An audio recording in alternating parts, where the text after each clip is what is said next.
പാകിസ്ഥാനെതിരെ ചോദ്യവുമായി UN രംഗത്തെത്തുന്നു. Pahalgam ഭീകരാക്രമണത്തിൽ Lashkar A തൊയ്ബയ്ക്ക് ബന്ധമുണ്ടോ എന്ന് UN. ഭീകരർ മതവിശ്വാസത്തിൻ്റെ അടിസ്ഥാനത്തിൽ വിനോദസഞ്ചാരികൾ ലക്ഷ്യമിട്ടെന്നും നിരീക്ഷണം. പാകിസ്ഥാൻ മിസൈൽ പരീക്ഷണം നടത്തിയതിൽ ഐക്യരാഷ്ട്രസഭ ആശങ്ക പ്രകടിപ്പിച്ചിട്ടുണ്ട്. അബ്ദുൾ റഷീദ് വിവരങ്ങളുമായി ഈ ഘട്ടത്തിൽ ചേരുകയാണ്. അബ്ദുൾ റഷീദ്, അതിർത്തിയിൽ സംഘർഷം പുകയുകയാണ്, പാക് പ്രകോപനം തുടരുന്നു.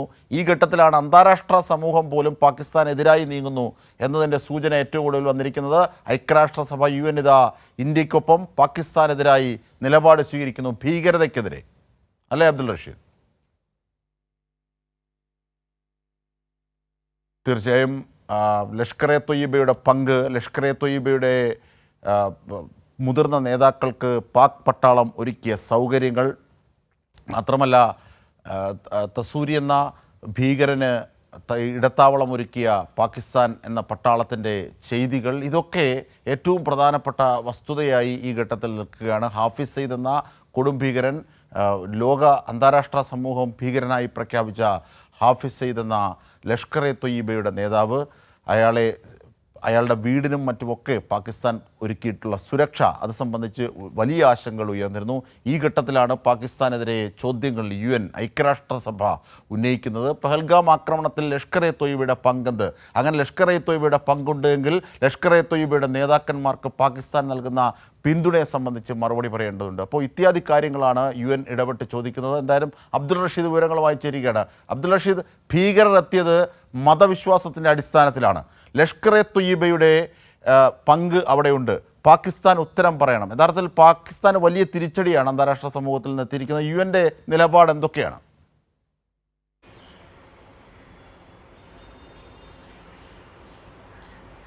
അജംഷാദ്, പഹൽഗാം ഭീകരാക്രമണത്തിന് പിന്നാലെ ഐക്യരാഷ്ട്രസഭ ശക്തമായിക്കൊണ്ട് തന്നെ ഈ പാകിസ്ഥാനെതിരെ നീങ്ങുന്ന ഒരു സാഹചര്യമാണ് ഇപ്പോൾ നിലവിലുള്ളത്. നേരത്തെ ഇതുമായി ബന്ധപ്പെട്ട അന്വേഷണത്തിന് ഐക്യരാഷ്ട്രസഭ നിർദ്ദേശം നൽകണമെന്ന കാര്യം പാകിസ്ഥാൻ നേരത്തെ ഉന്നയിച്ചിരുന്നുവെങ്കിലും ഇപ്പോൾ പാകിസ്ഥാന് തിരിച്ചടിയാകുന്ന ഒരു നിലപാടാണ് ഇപ്പോൾ ഐക്യരാഷ്ട്രസഭയുടെ ഭാഗത്തു നിന്നും ഉണ്ടായിട്ടുള്ളത്. പ്രത്യേകിച്ചും ഇതുമായി ബന്ധപ്പെട്ട പാകിസ്ഥാൻ്റെ ബന്ധം എന്താണ് എന്നുള്ളത് കൃത്യമായിട്ടുള്ള വിശദീകരണം നൽകണം എന്നുള്ളൊരു നിർദ്ദേശമാണ് ഇപ്പോൾ ഐക്യരാഷ്ട്രസഭ മുന്നോട്ട് വെച്ചിരിക്കുന്നത്. അതോടൊപ്പം ഈ പഹൽഗാം ആക്രമണത്തിൽ ഈ ലഷ്കർ എ തൊയ്ബയുമായി ബന്ധമുണ്ടോ എന്നുള്ള കാര്യം ഇപ്പോൾ കൃത്യമായി തന്നെ ചോദ്യം ചെയ്യപ്പെടുകയാണ്. ഇത്തരത്തിൽ നേരത്തെ തന്നെ ഈ ഭീകരർക്കും അതോടൊപ്പം ഈ പഹൽഗാം ഭീകരാക്രമണവുമായി ബന്ധപ്പെട്ട പാകിസ്ഥാനും ISI ലഷ്കർ എ തൊയ്ബ ഭീകര സംഘടനയ്ക്കും കൃത്യമായിട്ടുള്ള പങ്കുണ്ട് എന്ന് ദേശീയ അന്വേഷണ ഏജൻസികളൊക്കെ തന്നെയും കണ്ടെത്തുകയും അതുമായി ബന്ധപ്പെട്ട തെളിവുകളൊക്കെ തന്നെയും ശേഖരിക്കുകയും ചെയ്തിട്ടുണ്ട്. ഇതിൻ്റെ ഒരു അടിസ്ഥാനത്തിൽ കൂടിയാണ് ഇപ്പോൾ ഐക്യരാഷ്ട്രസഭ ഇത്തരത്തിലൊരു ചോദ്യമുനയിൽ പാകിസ്ഥാനെ നിർത്തിയിരിക്കുന്നത്. അതേസമയം ഇതുമായി ബന്ധപ്പെട്ട മറുപടിയൊന്നും പാകിസ്ഥാൻ നൽകിയിട്ടില്ല. പ്രത്യേകിച്ചും ഈ പാകിസ്ഥാൻ്റെ മിസൈൽ പരീക്ഷണം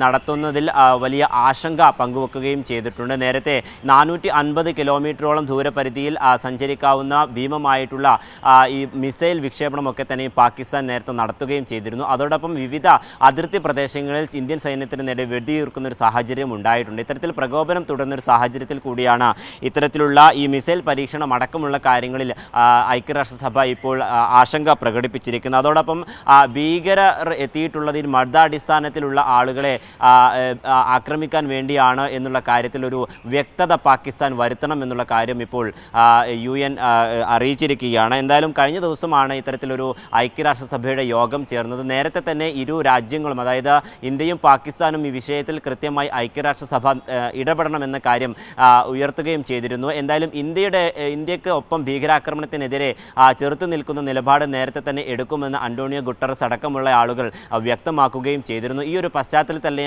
നേരത്തെ പാകിസ്ഥാനും ഇതുമായി ബന്ധപ്പെട്ട അന്വേഷണങ്ങൾക്ക് തങ്ങൾ തയ്യാറാണ്, അല്ലെങ്കിൽ സ്വതന്ത്രമായൊരു അന്വേഷണത്തിന് ഐക്യരാഷ്ട്രസഭ ഇത്തരത്തിലൊരു ഉത്തരവ് ഇടണമെന്ന കാര്യവും നേരത്തെ നിർദ്ദേശം നൽകിയിരുന്നു. എന്നാൽ അതൊക്കെ തന്നെ ഇപ്പോൾ തള്ളിപ്പോകുന്ന ഒരു സാഹചര്യമാണ് നിലവിലുള്ളത്. ഈ ലഷ്കർ എ തൊയ്ബയും അതോടൊപ്പം ഈ ഭീകര സംഘടനയുമായി ബന്ധം പാകിസ്ഥാൻ വ്യക്തമാക്കണം. അതോടൊപ്പം ഇതുമായി ബന്ധപ്പെട്ട ഈ നയതന്ത്ര പ്രശ്നങ്ങളിലൊക്കെ തന്നെയും കൃത്യമായിട്ടുള്ള ഇടപെടൽ നടത്തിക്കൊണ്ട് ഇന്ത്യയുമായുള്ള പ്രശ്നങ്ങൾ പരിഹരിക്കണമെന്ന കാര്യമാണ് ഇപ്പോൾ ഐക്യരാഷ്ട്രസഭ മുന്നോട്ട് വെച്ചിരിക്കുന്നത്. എന്തായാലും ഇപ്പോൾ പാകിസ്ഥാൻ ഒരു തിരിച്ചടിയാകുന്ന ഒരു നിലപാടാണ് ഐക്യരാഷ്ട്രസഭയുടെ ഭാഗത്തു നിന്നും ഉണ്ടായിട്ടുള്ളത്. അജിംഷാദ്, തീർച്ചയായും അബ്ദുൾ റഷീദാണ് സമഗ്ര വിവരങ്ങൾ നൽകിയത്. പാകിസ്ഥാൻ്റെ പ്രകോപനം അതിർത്തിയിൽ തുടരുന്നൊരു ഘട്ടത്തിൽ അന്താരാഷ്ട്ര സമൂഹം ഇന്ത്യയെ പിന്തുണയ്ക്കുന്നു, അല്ലെങ്കിൽ പാകിസ്ഥാൻ്റെ ഭീകരവാദത്തിനെതിരായി രംഗത്തെത്തുന്നു എന്നുള്ളതാണ് ഏറ്റവും പ്രധാനപ്പെട്ട ഒരു വസ്തുതയായി പറയേണ്ടത്. ഇപ്പോൾ UN ലഷ്കർ എ തൊയ്ബയ്ക്ക് പഹൽഗാം ഭീകരാക്രമണത്തിൽ പങ്കുണ്ടോ എന്ന് ചോദിച്ച് രംഗത്തെത്തിയിരിക്കുന്നു. അത് പാകിസ്ഥാനുള്ള ഒരു തിരിച്ചടിയായി തന്നെ നയതന്ത്രപരമായി തന്നെ കാണേണ്ടതുണ്ട്. തീർച്ചയായും അബ്ദുൾ റഷീദാണ് വിവരങ്ങൾ നൽകിയത്.